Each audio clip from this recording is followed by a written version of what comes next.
আসসালামু আলাইকুম বন্ধুরা, কেমন আছেন? আশা করি ভালো আছেন। আমিও ভালো আছি আলহামদুলিল্লাহ।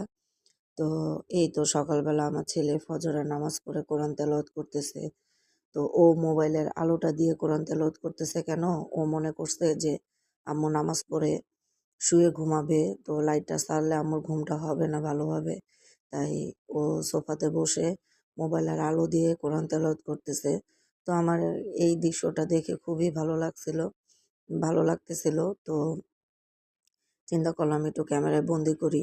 তো আমি যখন ভিডিওটা করতেছিলাম ও দেখে নাই, ও খেয়ালও করে নাই।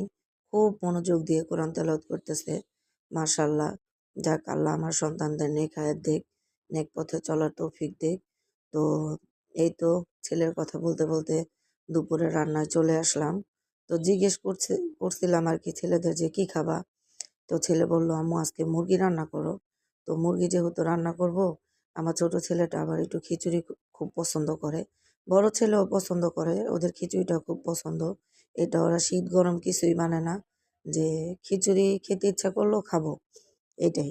যে বৃষ্টি পড়তেছে বা শীতে খেতে হবে, একটু ঠান্ডা লাগলে খেতে হবে, এটা ওরা মনেই নেয় না।